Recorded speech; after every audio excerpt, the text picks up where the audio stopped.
Pues son las 10:04 de la mañana y ya, digo, sí, 10:04 de la mañana. Ya estamos aquí de nuevo, de vuelta en la mesa de análisis de los lunes con Arturo Cano, periodista, amigo. Bienvenido otra vez. Muy buenos días, Daniela. Qué gusto estar en esta mesa con Carlos y con Leticia. Acá Carlos Mendoza, de nuevo, otra vez, lunes, acá lo vamos a tener. Felices nosotros de tenerte, Carlos, director del canal. Muchísimas gracias, Nadia. Buenos días. Bueno, y ahora está acá Leticia Calderón Chelius con nosotros, que no estuvo en la sección porque se sumó a la mesa, ¿no? Acá vamos a tenerte, espero, en la mesa de análisis. Y está por sumarse también Cecilia Vadillo, diputada local por Miguel Hidalgo, acá en la Ciudad de México. Pero antes de que, mientras se suma, porque están ahorita en el proceso de ponerle los micrófonos y eso, quiero mostrarles un video de algo que estábamos viendo al inicio del noticiero. Una imagen que pues no les voy a contar de qué se trata, espero que la vean y ahorita regresemos a comentarla.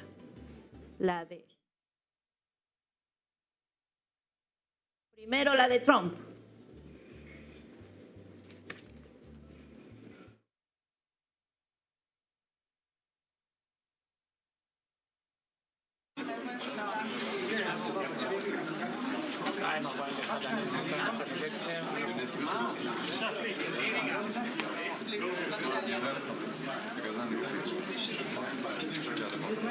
Make sure they have a way. Make sure they have a way. Make sure they have a way. They're coming.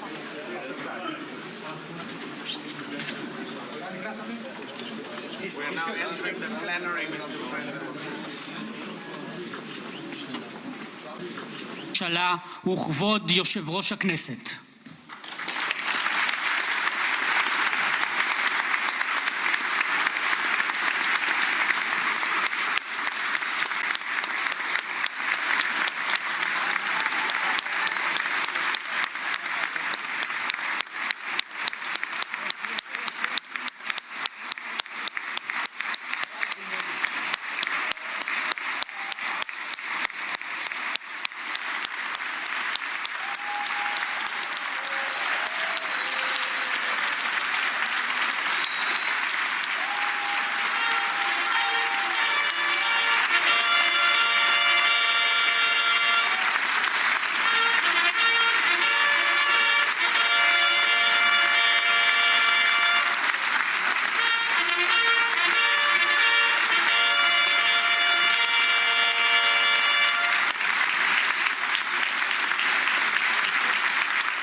Pues esa es la imagen con la que empezamos el noticiero hoy en la mañana. Esa es la imagen de Donald Trump llegando al Parlamento de Israel antes de viajar a Egipto, donde va a lo que él ha llamado la Cumbre de la Paz.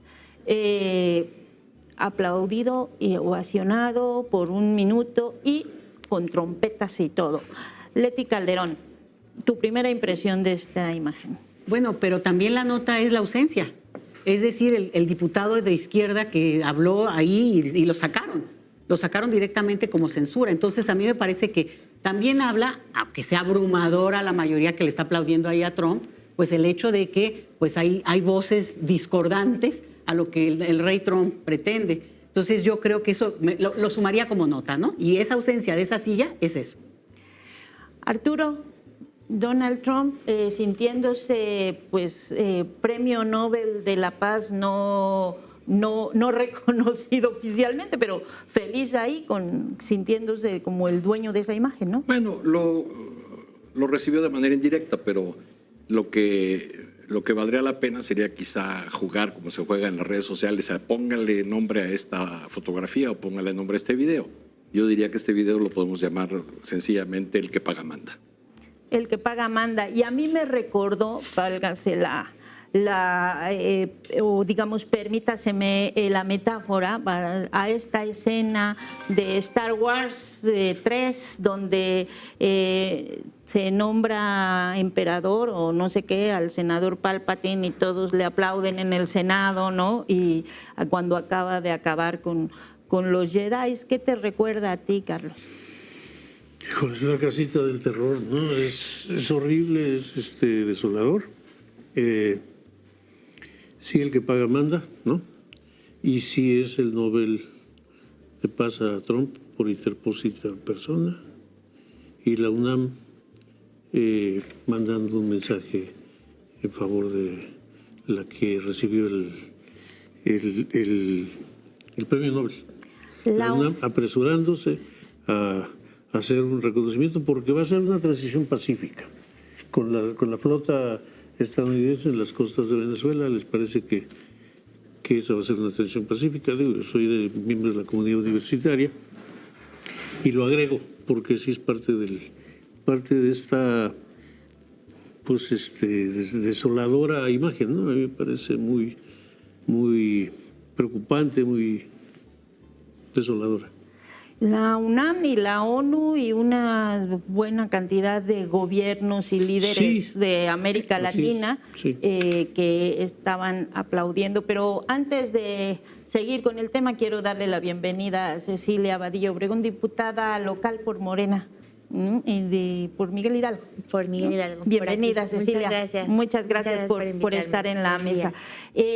Sigo con el tema y brincamos al momento en el que Donald Trump parece que ya cumplió lo que pensaba o su gran obra en Medio Oriente, y entonces vemos cómo redirige ahora sus energías, esfuerzos a recuperar el control en América Latina, que es de lo que estás hablando, Carlos, con poca resistencia a lo que estamos viendo que está ocurriendo en este intento o esta cada vez más inminente intervención en Venezuela y en general en el Caribe. ¿Alguna reflexión inicial? Pues la falta de legitimidad que ya todos sabemos que tiene el premio Nobel. Hay una clara agenda política, como ya bien mencionas, en este premio, y también creo que hay un notorio intervencionismo en la política internacional de Donald Trump, tanto en Medio Oriente como ya bien dices, hacia América Latina, y en general creo que, si bien siempre es algo que hemos visto de Estados Unidos, con él vemos como todo en su gobierno, pues que se intensifica y de una manera completamente descarada, porque así es su manera de hacer política. Vamos a ver algunos de los tweets que han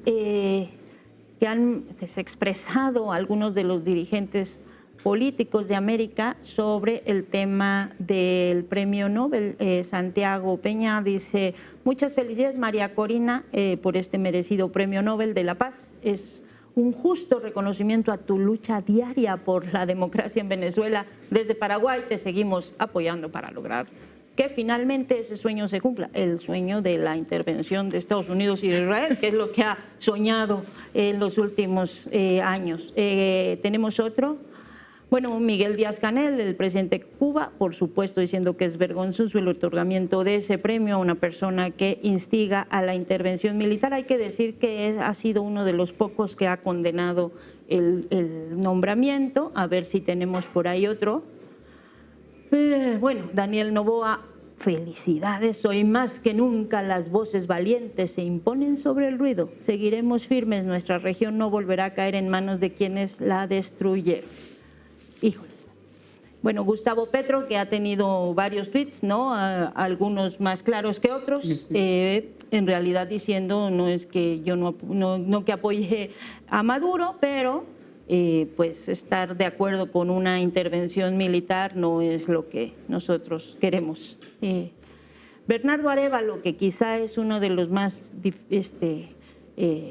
lamentables quizá por lo que se esperaba de Bernardo Arévalo. Dice querida María Corina, el Premio Nobel de la Paz es un merecido reconocimiento a tu lucha personal, valentía y determinación en la defensa de la democracia y los derechos humanos de Venezuela. A través de ti se reconoce también la importancia de la lucha por los valores democráticos, la libertad y dignidad humana en todo el mundo. Recibe en el nombre del pueblo de Guatemala el más cordial y fraternal saludo, venezolana de talla mundial. Arturo, voy contigo porque pues conoces muy bien a esa venezolana de talla mundial. Bueno, la primera vez que María Corina Machado se midió en una elección interna de la oposición, sacó solamente 2% de los votos. El crecimiento de esta figura de la oposición, que ha representado siempre la postura o el flanco más hacia la derecha de la oposición venezolana, se debe en gran parte al madurismo, ¿no? Han ido destruyendo, arrinconando, fueron destruyendo y arrinconando a otros lideratos de la oposición y hicieron crecer esta figura. Me tocó estar en Caracas en enero de 2013, en un mitin donde pude ver a María Corina en vivo y en directo en interacción con la oposición, que ya en ese momento empezaba a denostar, a atacar al que había sido candidato presidencial, que había sacado 6,5 millones de votos, una diferencia corta con Hugo Chávez, Enrique Capriles. Y en este recuento de los tweets sería bueno poner los de la oposición venezolana, el de Capriles, el de Chuo Torrealba, que si bien reconocen el premio a María Corina, también matizan con respecto a la postura proclive a la intervención extranjera que ha expresado muy claramente María Corina Machado. Yo no veo contradicción, como la ven muchos en las izquierdas latinoamericanas, y me adscribo a una parte del chavismo popular que plantea de manera muy clara que rechaza la injerencia de Estados Unidos, deplora y condena enérgicamente las ejecuciones extrajudiciales cometidas por Estados Unidos y, por supuesto, se manifiesta en contra de una eventual intervención militar de Estados Unidos y, al mismo tiempo, denuncia la escalada represiva no solamente contra opositores de derecha, sino contra los sectores populares y contra el chavismo popular, los sindicatos, las organizaciones campesinas, porque el madurismo no admite disidencia alguna, ¿no? Vean el pronunciamiento de las abuelas de Plaza de Mayo a favor de las madres en defensa de la verdad de Caracas. Y díganme si alguien entre las izquierdas latinoamericanas se va a atrever a decir que las abuelas de Plaza de Mayo le hacen el juego a María Corina Machado y a la derecha trumpista de la América Latina. Bueno, tenemos esos dos relatos, ¿no? Por un lado, desde las izquierdas que parece que ven esta contradicción, pero también desde otros sectores, ellos mismos que no. Les voy a poner, a ver si tenemos la imagen de Animal Político, que también es como un exceso, incluido el tuit de Bernardo Arévalo, y esto, ¿no? La libertadora, dice María Corina Machado, es el rostro de la oposición al régimen autoritario del presidente venezolano Nicolás Maduro, y le dicen, por eso le dicen en Venezuela la libertadora en honor a Simón Bolívar. ¿Le dicen la libertadora a el resto de la población? En ese mitin que contaba Daniela, después de la intervención de María Corina, que iba en el tono de vamos a calentar las calles, es decir, vamos a la violencia, ella bajó del templete, le empezaron a hacer preguntas a los reporteros y alguna pregunta que les pareció crítica, le empezaron a gritar a un reportero, cubano, cubano, porque el discurso de María Corina había sido, en Venezuela no manda el gobierno, manda Cuba, ¿no? Tomemos en cuenta que esto que yo refiero ocurre menos de 2 meses antes de que Hugo Chávez muriera, ¿no? Y es el momento en que la oposición empieza a correrse hacia ese vertedero de ultraderecha que la mete el propio madurismo, y empiezan a llamar en ese mitin que les cuento comeflor a Enrique Capriles, el candidato opositor que había sido hasta entonces la principal figura de la oposición. ¿Qué quiere decir esta palabra en Venezuela? Pues cobarde, ¿no? O algo así, para decirlo de manera muy suave. Eran puros gritos en contra de Capriles, a favor de María Corina, que representa, pues digamos, la peor opción de la derecha, ¿no? La peor opción, la libertadora. Diría, yo no sé qué pensaría ahí, la verdad, ni Simón Bolívar ni Manuelita Sáenz con esto, con estas notas que de pronto se nos van también al otro extremo. Pero quiero ahora sí que vamos el tema de la chancla, ¿no? El video de la chancla y un poquito del otro video que están repartiéndose o distribuyéndose en los barrios de Venezuela. Estos malandros ahora quieren llevarse a nuestros hijos a la fuerza. Están desesperados por mostrar un ejército que no tienen. Pero aquí hay otro ejército, uno del bien, el de las madres y mujeres de Venezuela, las que no nos calamos más abusos. Vamos a cuidar a nuestros muchachos, a proteger nuestros hogares. De esta casa no sale nadie para la calle, porque vamos a salir de esta vaina por la vía pacífica, sin un solo disparo. Ustedes no van a venir por nuestros hijos. A mi muchacho no te lo llevas.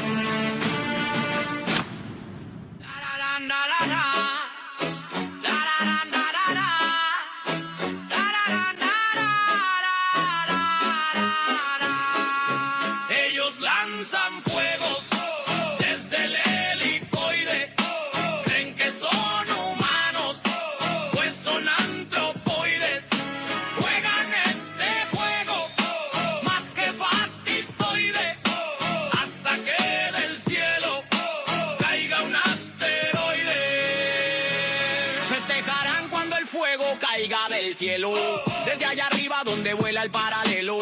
Que se vean en el espejo del mortadelo, porque todos terminamos en el subsuelo. Se la tiran de Maquiavelo por tener poder, que nada está pasando, está por suceder. Arriba las navidades dicen promover, abajo a los infiernos van a descender. Bueno, es parte de la campaña o de algo que alguien, quién sabe quiénes, están diseñando, creando para distribuir en los barrios y enfrentar lo que se ha dicho que es como la organización popular de milicias populares para defenderse ante una posible intervención. Carlos, tú que eres experto en narrativas, ¿qué entiendes de esto cuando dicen, bueno, les va a caer, cuando caigan los drones? No, bueno, de las mujeres que no quieren que alisten a sus hijos en el ejército, pues se producen en una mañana, ¿no? Yo te lo puedo producir una mañana con unos cuantos dólares. Más allá de que pueda haber alguna resistencia, desde luego, ¿no? Es propaganda ya. Esta vieja conseja de que cuando empieza la guerra, la primera que muere es la verdad, ¿no? Esto ya tienes que leerlo entre líneas, porque si no, no hay otra manera de saber qué es, ¿no? Es obvio, el propósito es desmoralizar, es desmoralizar adentro y es desmoralizar a los pocos países o a la poca gente, relativamente poca, que está apoyando a Venezuela, ¿no? O sea, la gente ni siquiera quiere ir al combate, no entiende que pueda ser una guerra suya. Creo que no puede ser así, ¿no? Creo que se ha politizado mucho el pueblo venezolano y se ha concientizado mucho como para que esa sea la postura dominante. Sin embargo, pues bueno, esto es parte de la propaganda de guerra, ya es guerra psicológica, ¿no? Guerra psicológica. Y justo ese segundo video, el de que está hecho con inteligencia artificial, nos lo compartió alguien que me decía que le recordaba mucho a esto de las revoluciones de colores, ¿no? A esto de ir trabajando en lo que se ha pensado como una posible también intervención en territorio. Bueno, todavía no hay nada, ¿no? Todavía son meramente posibilidades y especulaciones, cada vez con mayor información de las personas que están ahí, la posibilidad, la decisión de Donald Trump de realmente intervenir, pero sí se piensa que hay una especie como de preparar el terreno, ¿no? El asunto es, y ahí vamos con la pregunta, ¿qué tiene que ver eso con nosotros? O sea, si de pronto hay esta liberación con drones o con territorio o con lo que sea de Venezuela, frente a la impunidad que acabamos de ver en Gaza y a esa imagen tan terrible de la mañana, ¿Qué sigue para América? Cecilia. Pues mira, yo creo que hay muchas estrategias similares que ya hemos estado viendo también aquí en México, ¿no? O sea, el tema de usar redes sociales para desinformar, para crear ciertos climas sociales, es algo que se ha visto que utiliza la derecha internacional en América Latina, en México, en Europa. O sea, es una de las estrategias. ¿Cómo la hemos contradecido aquí en México? Yo creo que a través de estar en el territorio, creo que no hay mejor manera para combatir estas cuestiones que estar con los vecinos, estar casa por casa siempre.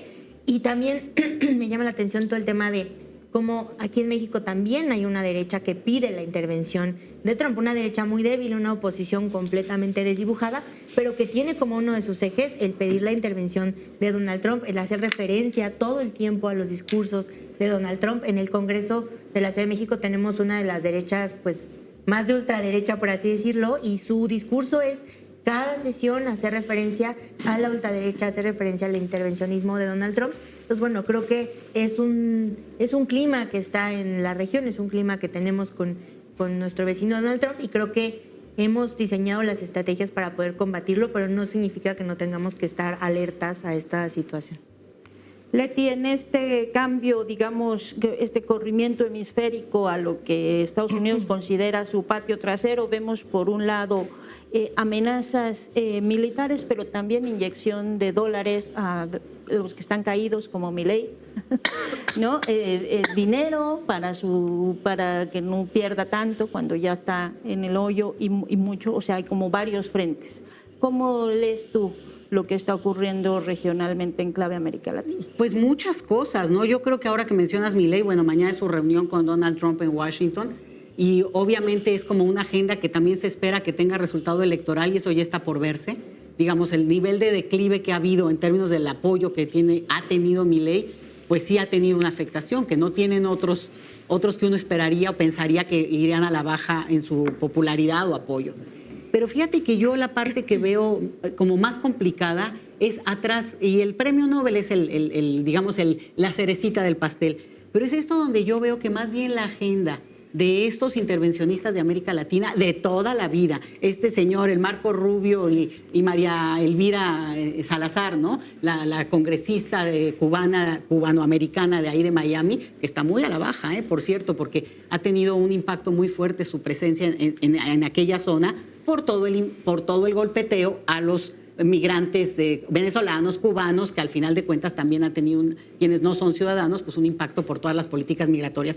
Pero yo veo ahí esa mano, más que directamente la de Trump, obviamente es el jefe y obviamente es una agenda de un grupo, pero la veo muy metida porque al final de cuentas esta es la de América Latina como casi su agenda personal, hacia donde van y donde no tienen ninguna compasión, que en todo caso con Trump yo vería que podría incluso generarle antipatía, porque bueno, es un personaje, no, con esta cosa de medio berrinche, coraje que hizo de esa señora que me habló para decirme que yo era el que merecía el premio Nobel, aunque ella se lo quedó, no me lo dio, no me lo ofreció, pero que podría ser contraproducente en el sentido de no necesariamente causarle la simpatía que se esperara, porque es visceral y realmente reacciona de esa manera. Entonces, ahí es también como la parte donde desde Washington puede haber muchos poderes moviéndose, porque incluso tú cerrabas el segmento anterior diciendo, bueno, ahora que ya es como que hay un cierre de episodio, ¿no? De este episodio en la parte de Israel. No, justo ahorita empieza la rebatinga de la construcción. Por eso estaba Jared Kushner, ¿no? y Ivanka Trump, ayer o antier, haciendo ahí todo un discurso, diciendo, bueno, va a venir mi papá, ¿no? Ahora sí que literal mi papá, Donald Trump. ¿Y por qué? Porque viene la parte del negocio, lo que hicieron en términos de desplazamiento forzado, violentísimo a un nivel de una guerra, y por eso, y lo pongo ese es el escenario del que hay que prevenirse, porque no están jugando, porque realmente lo que vimos es que no los detuvo nada, los detuvo el punto en el cual ya es suficiente el desplazamiento como para poder empezar el negocio. Entonces, lo de Venezuela por eso es sumamente preocupante, porque no, y lo sabemos aquí en esta mesa más que nada, no es que les sea antipático o no Maduro o en su momento Chávez, es el negocio de las reservas de petróleo que están ahí, es la posibilidad de tener un territorio en un lugar estratégico. Entonces, frente a eso, la agenda supuestamente comunista de estos congresistas, pues está realmente dando una avanzada muy fuerte en este territorio, más allá del Nobel, que pues sí es una señal de... Se habla de que fue justamente Marco Rubio quien ubicó el nombre de María Corina Machado a estos premios. Yo les decía, en 8,000 millones de personas en este planeta, entre ellos se dan los premios. Parece que no hay nadie más, ¿no? No hay ningún líder ecologista que esté, o una persona que en el Tíbet, o que esté, ¿no?, en algún lugar del planeta, sino es en Washington, ¿no?, porque salen todos de ahí, o ahora de líderes que van sacando de algún lugar. Entonces, pues sí es un escenario que a mí me parece que sí tendría que verse con esa preocupación, porque lo hay. Hoy en Diario Red América Latina traemos una nota de Crismar Lujano que nos dice que la fortuna de Trump se disparó de 4.400 a 7.700 millones de dólares en un año, un aumento vertiginoso que devuelve a la familia presidencial al selecto grupo de los 500 mayores fortunas del planeta. Y al mismo tiempo tenemos al gobierno paralizado porque no pudieron sacar el acuerdo para la presidencia. Arturo, ¿qué podemos pensar? ¿Podemos pensar en algún tipo de, no sé, implosión dentro de Estados Unidos, ahora sí que nos devuelva la tranquilidad al resto de los países de América Latina? No, porque para ellos es muy funcional, por ejemplo, el manejo del tema migratorio, con los vuelos que pagan con recursos de los impuestos, con las cárceles que son negocio para los amigos de Trump. Es la crueldad como negocio. Entonces yo creo que pues eso seguirá caminando porque favorece a Trump y a su élite. Como lo favorece una nota de hoy del New York Times, que veo que celebran mucho una parte de la opinocracia, ¿no? Se titula: Tras atacar embarcaciones frente a Venezuela, Trump tiene en la mira a los cárteles mexicanos, y está firmada por 2 reporteros en Culiacán. La nota es un monumento a la especulación. Sí, pero no, no, pero sí. Todas las fuentes que citan niegan que en el gobierno de Estados Unidos se esté considerando la posibilidad de bombardeo a los cárteles mexicanos en territorio mexicano. Sin embargo, la nota es cabeceada así, como si fuera posible. Y además, qué curioso, cita a 5 operativos de los cárteles. O sea, el New York Times, que antes nos regaló la maravilla esa de las armas de destrucción masiva, ahora nos da la confirmación de que se han convertido en tontos útiles de la mafia mexicana, ¿no?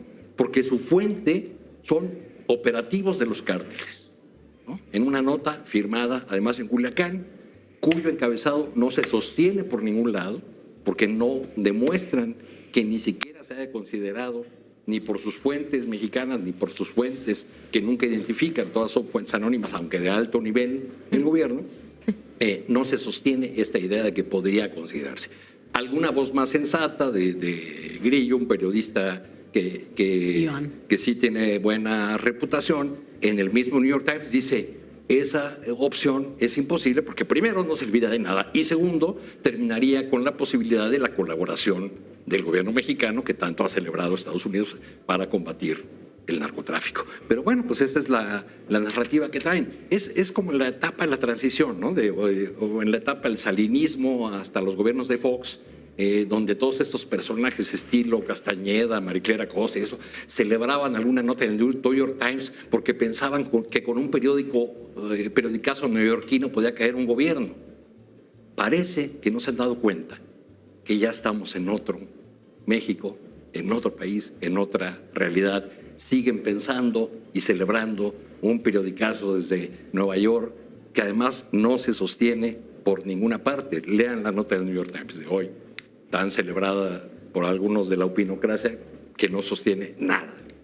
Cambió el país, Cecilia, cambió, es otro México, que ya como que se le resbalan, tiene teflón a los reportajes del New York Times, incluidos los de las salsas ¿qué era? Los de la producción de fentanilo la con producción salsas, de no la sé cómo cocina, era. la En la A la cocina, que ya con- se hubieran ahí muerto con tres cervezas y salsas, sí. veces. No, a ver, yo creo que sí cambió la sociedad mexicana, también por diferentes cuestiones. No creo que haya cambiado la oposición, creo que ellos siguen siendo los mismos. De hecho, algunos de los que mencionaba son los mismos personajes, pero sí ha cambiado la politización. Creo que el instrumento de la mañanera es muy útil porque podemos desmentir, pueden llevar científicos y puede verlo todo mundo. Es una democratización de la información, de las redes sociales, para bien o para mal, porque al final de cuentas también mucha de esta información corre ahí, pero también nos permite llevar información de otro tipo de manera democrática, porque lo que vemos acá, tanto en Estados Unidos como en México, pues es una alianza muy clara desde hace mucho de los medios de comunicación con estos poderes fácticos de los que habíamos estado hablando y con la derecha. O sea, es muy claro cómo se orquesta la derecha, los medios de comunicación con los mismos discursos.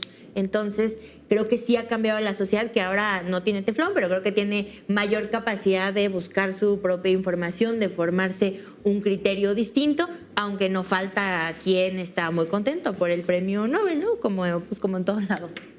Sí, bueno, sí, también aquí tenemos gente que está muy contenta, aunque ahorita están preocupados peleándose. Veíamos en la mañana también este pleito de Laura Zapata con Carlos Alarraqui, y no sé qué tanto se decían, y bueno, hay un sector también de la ultraderecha que pues, está en otros temas ahorita. Pero hay un asunto que parece poco creíble, que es esta narrativa, hablando de narrativas y relatos, esta narrativa de que el gran enemigo que lleva el fentanilo a Estados Unidos es Venezuela. Y uno se queda, bueno, ¿y Ecuador? O no sé, o sea, ¿o en qué momento se convirtió Venezuela? Bueno, con en datos los puros y líderes duros, de- el presidente Petro, entre otros, ha demostrado que el tráfico no pasa por Venezuela. Son datos puros y duros. Entonces, pues simplemente es un pretexto, como lo es para intervenir en los asuntos mexicanos, ¿no? Pero mientras mantengamos o se mantenga en los medios de comunicación esta idea de un poco de serie en Netflix sobre la DEA y los inventos, y la idea mismísima de los cárteles, ¿no? Mientras el gran periódico del mundo dé como fuente buena a 5 operativos del cártel, pues creo que va a seguir esa guerra en esos términos, en los términos de propaganda, y la propaganda de una agencia, la DEA, que justifica su existencia con esta narrativa, porque según todos los indicadores, pues no ha servido para un carajo durante décadas. Bueno, y ahora el tema de estas derechas, ¿crecen, no crecen en México? Digo, yo veo a María Corina y me acuerdo de Lili Telles, yo también me acuerdo de Isabel Ayuso, o sea, me acuerdo de un montón de señoras hablando de hecho, en la mañana veíamos un video de María Corina hablando de los valores naturales que nos dan identidad, que son estos valores occidentales, porque nosotros y los griegos nacimos juntos, ¿no? Fuimos lo mismo. O sea, de un nivel de racismo que de verdad a veces uno se sorprende que sigan existiendo, pero existen estos focos y existen muy fuertes en otras regiones del mundo, van ganando muchos espacios. En México parece que, insisto, que no tienen agarradera, ¿no? El IET y los Ricardo Salinas. ¿Pueden crecer o no pueden crecer esos discursos, Carlos? Mira, de momento creo que no. De momento no se ve claro cómo. Escuchaba el otro día un grupo de representantes de partidos de izquierda españoles, y uno de los que estaba ahí decía que en México eso no avanzaba porque aquí había habido una revolución. A lo mejor tiene algo que ver. A mí me pareció interesante el apunte. De todas formas, creo que no hay que hacerles confianza, ¿no? Yo creo que lo que están probando con bastante éxito es estas estrategias de desinformación, esta construcción de personajes aparentemente rebeldes, ¿no? Esto está bastante estudiado ya, el estilo Trump, ¿no? Que se vayan todos, decía Milei, esta idea así disruptora No votes por un político, vota por un, no Sí. sé qué decía su dueño del Partido Verde hace muchos años, ¿no? ¿Cómo se llamaba? González Torres. González Torres, pero decía eso, ¿no? Sí, Ese el era su hermano. lema. Y eso les ha dado resultado. Entonces hay que tener cuidado con eso, y yo creo que la mejor manera de contrarrestar esto es lo que señalaba Arturo, ¿no? Decir la verdad. Es decir, ellos no es casual que la posmodernidad esté planteando la posverdad, que no es otra cosa que la negación de los sucesos. Entonces los sucesos sí tienen lugar en el mundo fáctico y hay que explicarlo, hay que explicar este asunto. Y me parece que sería una buena campaña, explicando toda esta trama de los cárteles gringos. Esto que desde Caspar Weinberger, el que era secretario de Defensa con Reagan, publicó un libro que se llama Next War, la próxima guerra. Desde ahí está la invasión a México para derrocar a un gobierno de narcoterroristas. Desde entonces, desde 1980 y tantos, ya desde ahí se empezaron a producir videojuegos en donde tú ves a los marines en México, el Ángel, combatiendo en las calles. Desde entonces viene esa narrativa. En el documento de Santa Fe está claramente plasmado que van a utilizar el narcotráfico como una herramienta de guerra política. Entonces, la verdad es la kriptonita para el Superman de la Casa Blanca, y yo creo que debería de haber una campaña o formas de difusión eficaces en ese sentido, que la gente sepa pues cuáles han sido los hechos, no estas narrativas que aparecen como sacadas de la chistera de un mago, ¿no? De pronto ya están los narcoterroristas y ya todos los presidentes de izquierda. Pedro Sánchez, en España, la ultraderecha le decía dictador y ligado al narco, y hasta Pedro Sánchez, por Dios. Y claro, por supuesto Andrés Manuel, y por supuesto Lula, y por supuesto, es una narrativa muy barata que yo creo que se puede intentar debilitar o derrumbar a partir de la verdad y a partir de lecciones prácticas de historia, capsulitas, diciendo este trabajo que ha hecho Jesús Esquivel, que es muy valioso, de cómo funcionan los cárteles gringos. Pues ahí están. Entonces, bueno, creo que no, de momento no, pero no hay que hacerles confianza. Yo no creo que haya que demeritar o decir, no, nunca va a pasar, pues, por si acaso, ¿no? Fortalecer nuestras posturas, ¿no?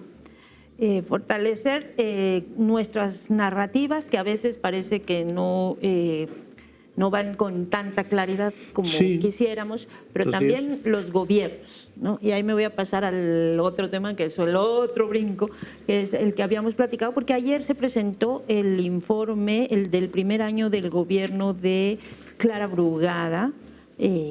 Hace 2 semanas tuvimos el de Claudia Sheinbaum. Y uno de los grandes problemas en otros lugares de América Latina, cuando se ha colado estas narrativas y estos discursos de las derechas, ha sido el asunto de pues los huecos y errores que dejan los propios gobiernos también, ¿no? Eso también ha ocurrido, ¿no? De Argentina no vamos a estar hablando, pero ha habido también errores internos.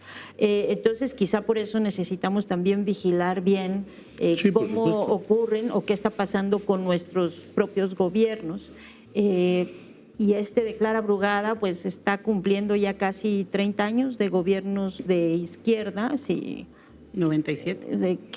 Además, es que sobrevivió al propio Mancera, ¿no? O sea, se ha podido sostener un proyecto progresista en la Ciudad de México con todos los asegúnes que se pueda tener, a pesar incluso de gobiernos tan fallidos como el de Mancera.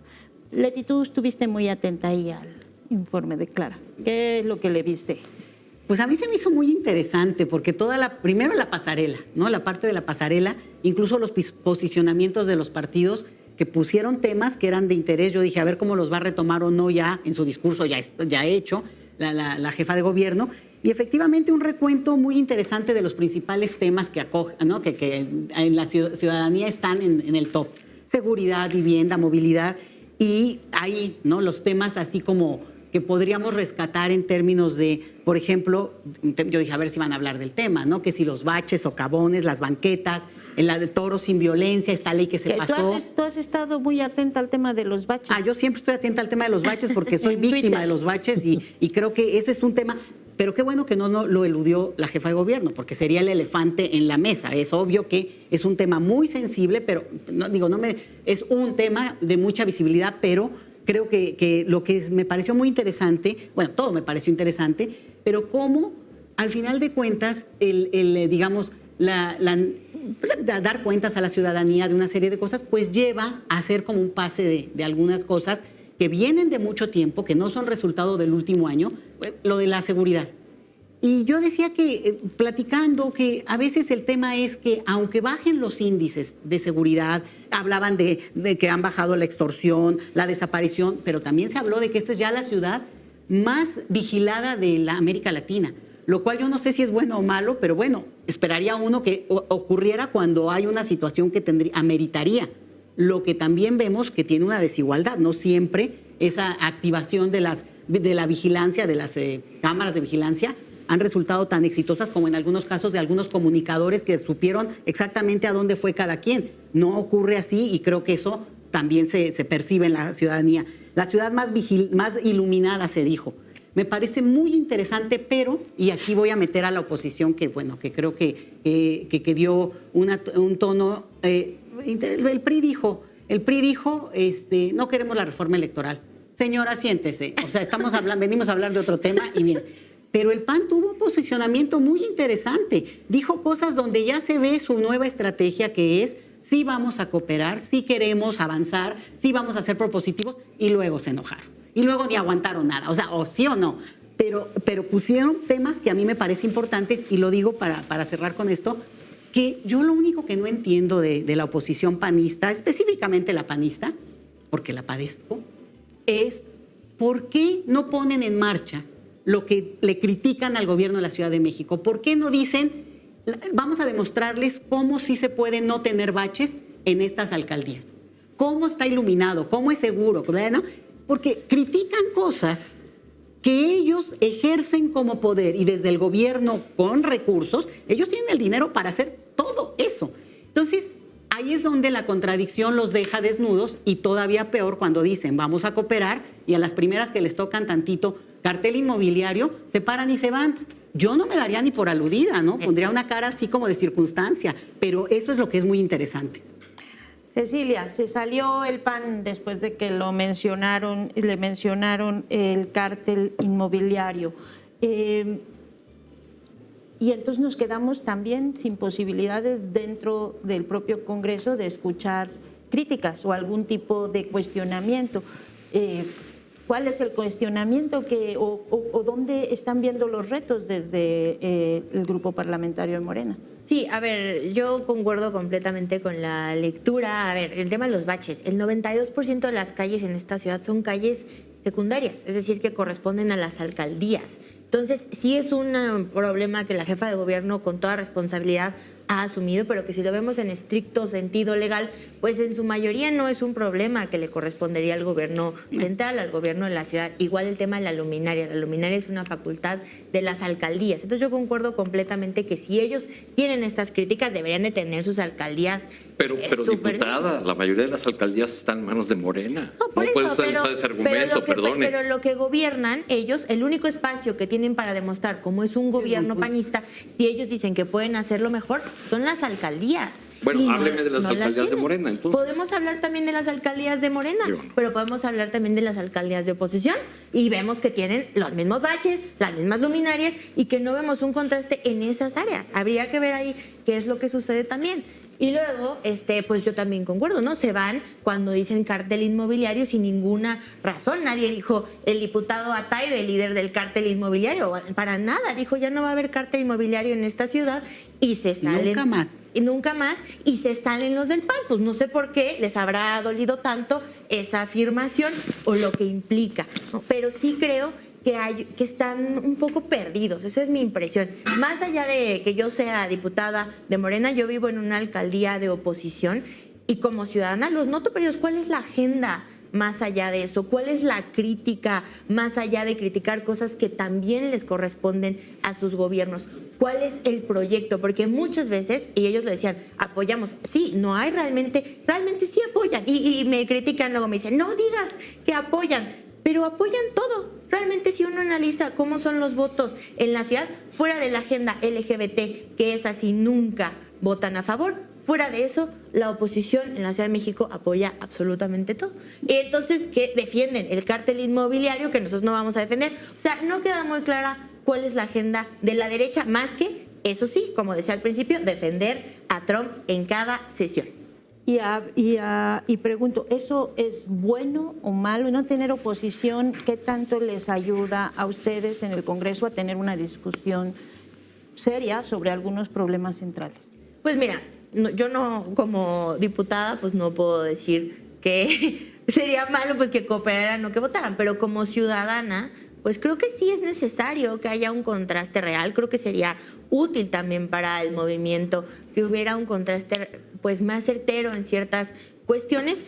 Y repito, lo que vemos son agendas desconectadas de la realidad cotidiana de los ciudadanos que viven aquí en la Ciudad de México. O sea, yo no quisiera que mi diputado, y no es broma, o sea, es cada sesión, estuviera defendiendo a Donald Trump o estuviera defendiendo a Israel, en lugar de estar pues hablando de los problemas que vivimos todos los días. Y esa es realmente la agenda que marcan ellos. Nosotros la defendemos, pero la defensa cotidiana de Trump y de estas agendas por encima de otras que se establecen en la ciudad, es una agenda que tiene la oposición y que por otro lado, pues como decía, no está hablando de otras cuestiones que podrían estar importándole a la ciudadanía.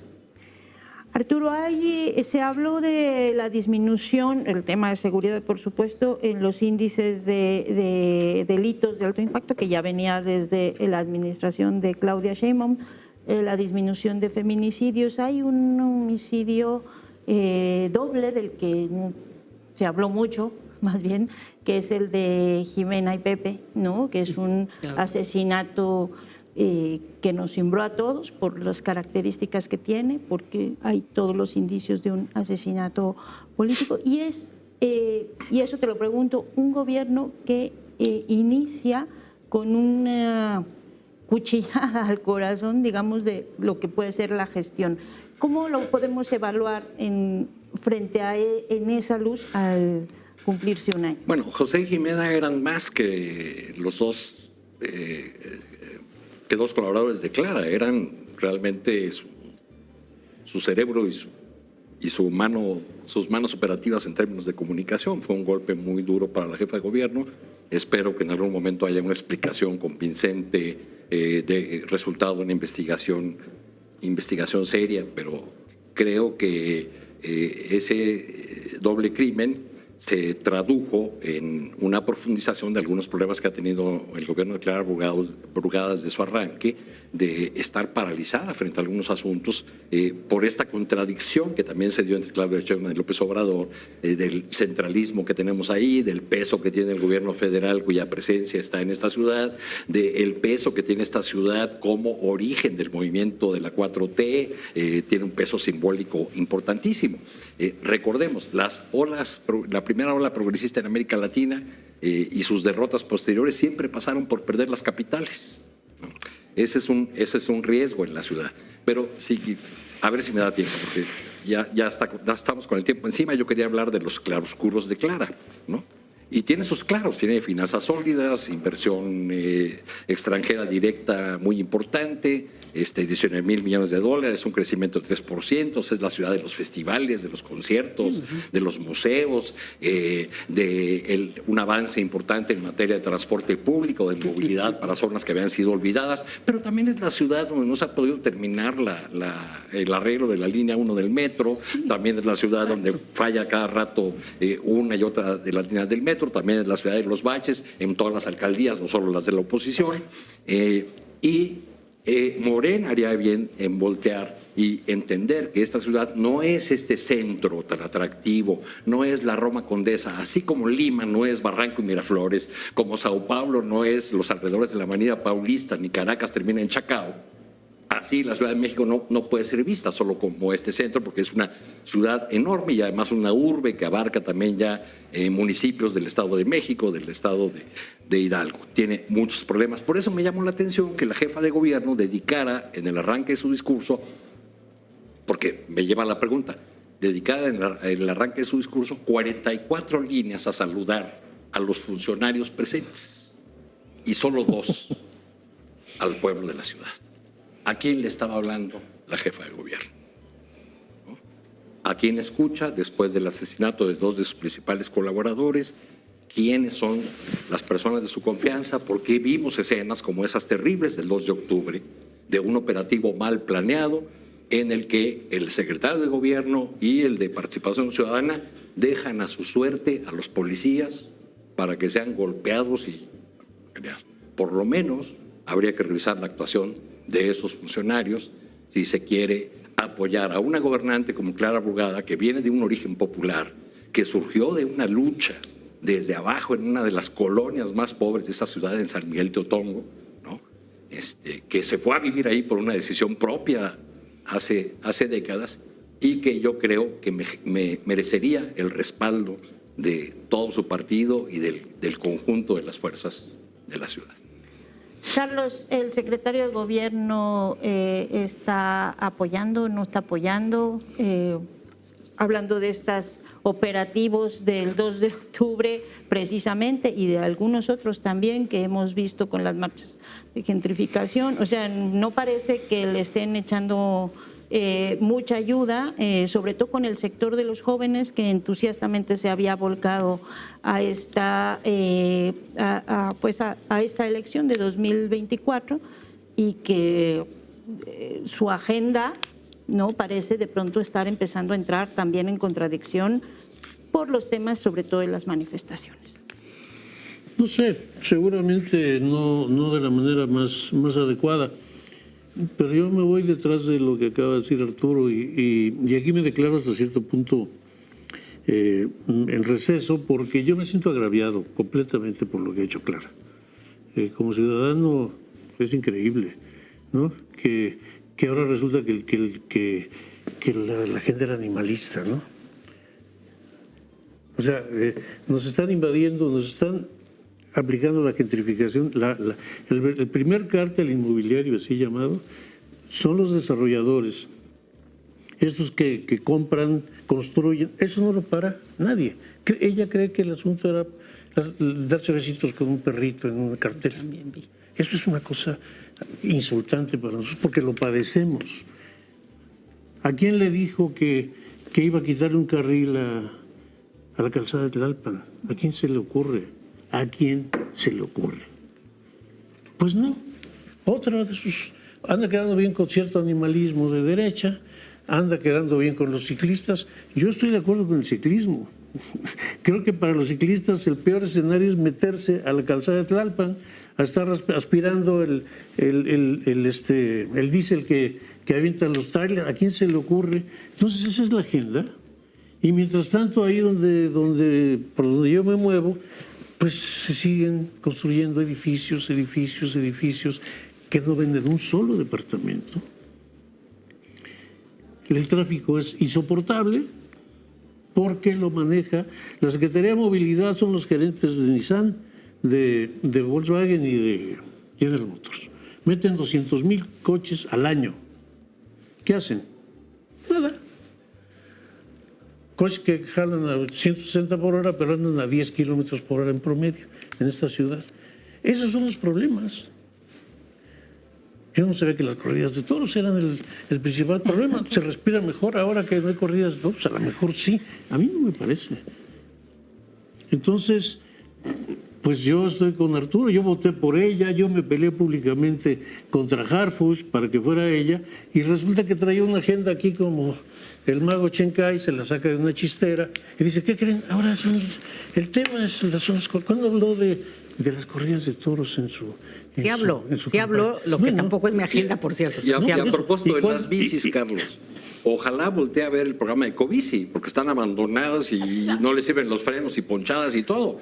Tal vez si le cambia nombre y le pone Utopía Bicicletera, voltea a hacerle caso, ¿no? No, pero yo nada más déjame perder. Sí habló de todo eso, ¿eh? Ahora, no quiere decir que lo resolvió. Y yo en eso te doy la razón. De bueno, la línea 1 del metro, que ya el 16 de noviembre ahí voy a estar ya deseando, porque llevan como 4 o 5 años arreglando esa línea. Entonces, sí creo que hay un montón de carencias, pero por lo menos, y eso sí se lo reconozco, sí mencionó todo esto. Yo con lo de también lo que mencionas de la agenda animalista, por ejemplo, el problema de las heces, ya tendrían que estarlo viendo, porque es un problema muy grave en una ciudad como esta. Y la otra, que ahí sí no se mencionó, pero sí fue algo que se hizo en estos últimos meses, es el tema de las motos, que se escribió, no es que se haya aplicado. Pero son problemas como muy graves que sí vemos cotidianamente. Todo lo que tú dijiste de la desigualdad, por ejemplo, de la periferia respecto al centro, ella misma lo mencionó e incluso hizo alusión a las utopías de Iztapalapa, que ya no había vuelto a mencionar, por cierto, ¿no?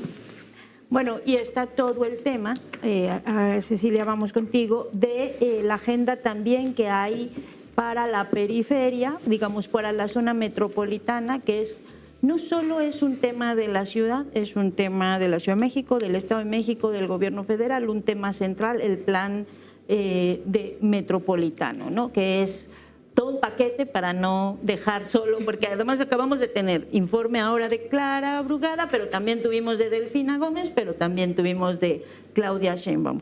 Es una ciudad exigente donde la mitad de la población, solo, y ese es un dato que me decía Javier Hidalgo hace poco, me hacía reflexionar, en la única elección en la que un proyecto de izquierda ha tenido más del 50% de los votos ha sido esta. Las demás no se ha ganado, o sea, tampoco es una ciudad totalmente entregada a un proyecto de izquierda con una agenda de izquierda, ¿no? Entonces, ¿qué ruta sigue con eso?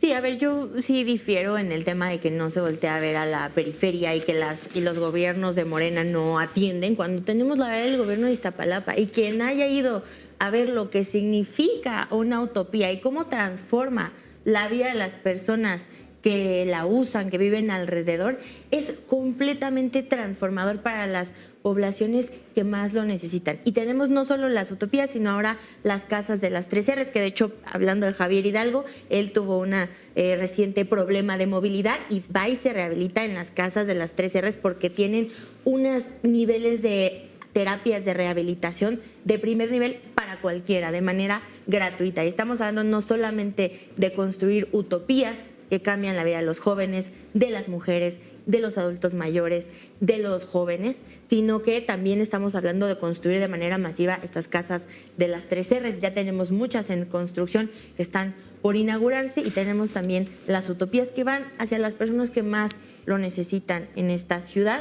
Y también hablando de los jóvenes, ya bien decían lo que tuvimos de reforma de micromovilidad, que es un gran tema de regular las motocicletas eléctricas, de regular todos los scooters, pero también en otra gran reforma que viene para los jóvenes en temas de gentrificación es la ley de rentas justas, que es algo que es importantísimo y que nos va a ayudar a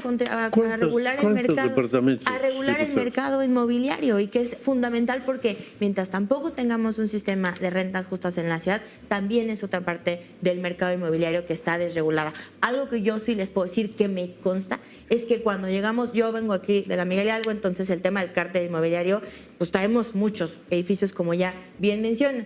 Muchos son permisos que son ya de hace mucho, o sea, no se puede frenar. El señor Romo, por ejemplo. No, pero no se pueden frenar de hace 2 o 3 años en ninguna alcaldía, ni de Morena, ni ninguna. Si hay un permiso que se dio hace 2 o 3 años, donde también perdimos varias alcaldías y varias estaban gobernadas por la oposición, y se dieron esos permisos, al día de hoy ya no se puede hacer nada. ¿Qué sí se puede hacer y qué se ha hecho? A mí me dijeron, ni un solo cambio de uso de suelo en esta legislatura. Esa es la política y no ha habido un solo cambio de uso de suelo. Se quitaron los SACs.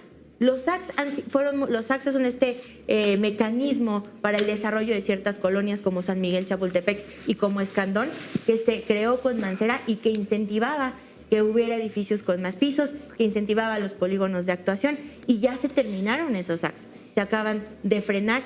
Son muchos mecanismos que surgieron, sobre todo en el periodo de Mancera, que fomentaron el cártel inmobiliario, y que frenarlos no es de un día para otro, porque son contratos que ya vienen de hace rato. Lo que sí ha habido es 0 cambios de uso de suelo, la ventanilla única inmobiliaria que controla todos los trámites, y bueno, el tema también de construir más vivienda social y las leyes de rentas justas que pueden romper con el cártel inmobiliario. Y otro tema muy bueno, y con esto cierro, que presentó el día de ayer y de la cual la verdad es que estoy muy orgullosa, es la ley de cuidados, que también es una demanda de la sociedad civil, de la oposición, de las mujeres, y de inclusive una de las grandes promesas de Clara. Y yo creo, si me permiten, que ese va a ser el gran legado de Clara, una ciudad que cuida, ella lo dijo, y la verdad yo creo que lo está construyendo.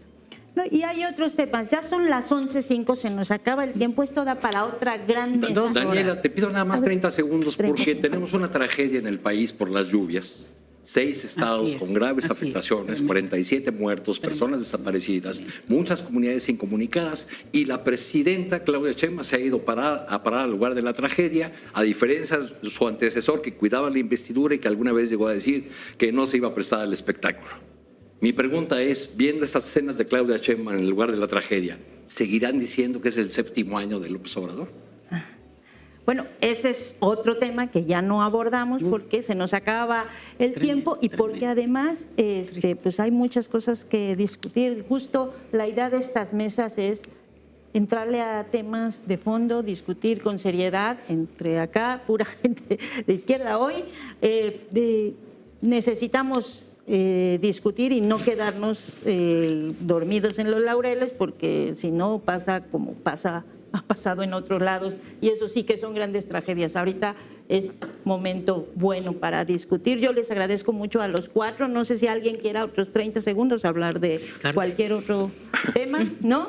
Pero si no, pues aquí nos vamos a ver los lunes, vamos a discutir y vamos a seguir viendo y revisando la agenda importante, ¿no? Importante de este país, que yo insisto y lo diré muchas veces, con todos los problemas que le veamos a nuestra ciudad y a nuestro país, uno apenas saca la nariz para otro lado y dices, no, bueno, me regreso al mío, porque los otros están de verdad con problemas un poquito más grandes, ¿no? Entonces hay que cuidar esto que tenemos, y esa es una de las cosas que, pues para eso hay que discutir bien lo que está ocurriendo. Les agradezco mucho a los 4 y nos